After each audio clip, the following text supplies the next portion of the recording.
بسم اللہ الرحمن الرحیم۔ السلام علیکم ورحمۃ اللہ وبرکاتہ۔ ناظرین، آج کی ویڈیو ایک ایمان افروز واقعے کی ہے۔ ایک سجدہ جو قیامت میں بخشش کا سبب بن گیا۔ اگر آپ نے ہمارا چینل ابھی تک سبسکرائب نہیں کیا تو ہمارا چینل سبسکرائب کر دیں۔ ویڈیو کو لائک کرنا ہرگز نہ بھولے گا۔ اگر آپ کو یہ ویڈیو اچھی لگے تو بغیر ٹائم ضائع کیے چلتے ہیں آج کی اس سٹوری کی طرف۔ رات کے اندھیرے میں ایک شخص اپنے بستر پر کروٹیں بدل رہا تھا۔ نیند آنکھوں سے کوسوں دور تھی۔ دل میں ایک عجیب سی بے چینی، جیسے کوئی بوجھ سینے پر رکھا ہو۔ یہ شخص تھا اشعار چہرے پر داڑھی، آنکھوں میں اداسی اور دل میں بے پناہ پچھتاوا۔ اشعر کی زندگی کا بیشتر حصہ غفلت، گناہوں اور نافرمانی میں گزرا تھا۔ لڑکپن میں نماز چھوڑنا معمولی بات تھی۔ جوانی میں گناہ اس کا مشغلہ بن گئے۔ وہ کام جو اللہ کو ناراض کرے وہ کرتا تھا: شراب، جھوٹ، دھوکہ، بے پردگی، والدین کی نافرمانی، سب کچھ۔ لیکن زندگی یوں ہی نہیں چلتی۔ اللہ کا رحم جب چاہے کسی کو جگا دیتا ہے۔ ایک رات اشعر ایک مجلس میں گیا جہاں ایک عالم دین قرآن کی آیات پڑھ کر لوگوں کو قیامت کی حقیقت بتا رہے تھے۔ اچانک انہوں نے یہ آیات سنی۔ ترجمہ: اس دن بہت سے چہرے جھکے ہوئے ہوں گے، محنتیں کی ہوں گی مگر آگ میں جھونکے جائیں گے۔ اشعر کا دل لرز گیا۔ وہ چیخ اٹھا، میں بھی انہی میں سے ہوں گا۔ اس رات وہ دیر تک روتا رہا، اپنے ماضی کو یاد کرتا رہا۔ وہ ہر لمحے یاد کرنے لگا۔ اس نے نماز کو چھوڑا، جب والدین کو دکھی کیا، جب بے گناہوں کا دل توڑا۔ پھر اچانک اس کے دل سے ایک آواز نکلی، ابھی وقت ہے، توبہ کر لے، ایک سجدہ کر لے۔ وہ اٹھا، وضو کیا اور پہلی بار دل سے نماز پڑھی۔ پہلی بار دل سے سجدہ کیا اور اس سجدے میں ایسا رویا کہ فرشتے بھی حیران ہوں گے۔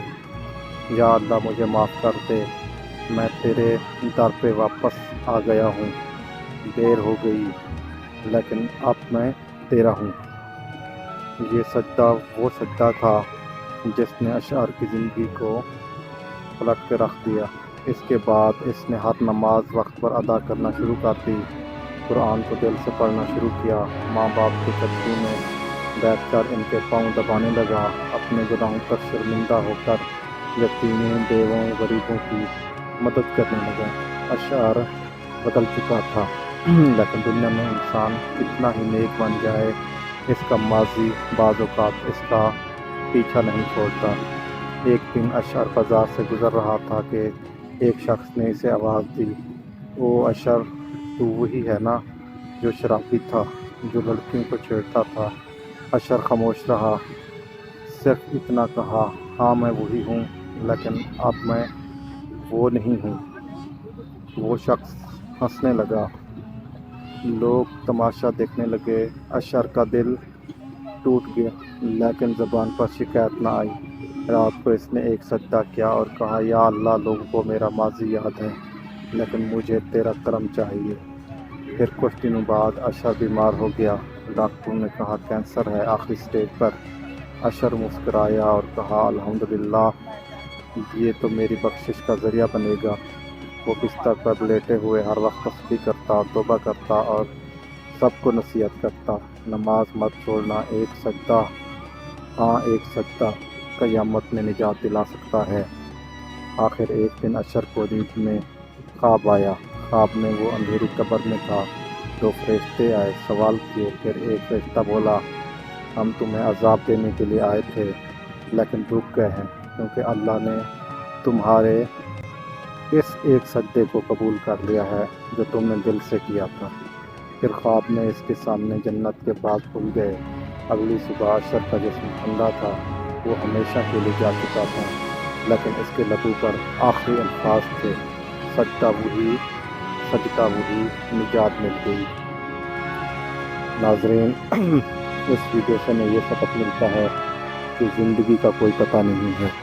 انسان کو اپنے گناہوں پر توبہ کر لینے چاہیے، اپنی زندگی سنوار لینے چاہیے، اپنے ارد گرد کے لوگوں سے اچھا سلوک کرنا چاہیے، ان کا خیال رکھنا چاہیے، ہمارے اپنے شر سے ان کو محفوظ رکھنا چاہیے۔ کوشش کریں کہ لوگوں کے ساتھ بھلائی کریں، زندگی کا کوئی پتہ نہیں ہے۔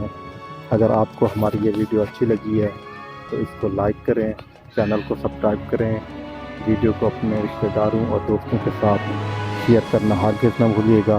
اگر ہم سے اس ویڈیو میں کوئی غلطی کوتاہی ہو گئی ہے تو کمنٹس کر کے ہماری اصلاح کر دیجیے گا، تاکہ مزید آپ کے پاس اچھی اور منفرد ویڈیو آپ تک پہنچتی رہیں۔ جزاک اللہ، اللہ حافظ۔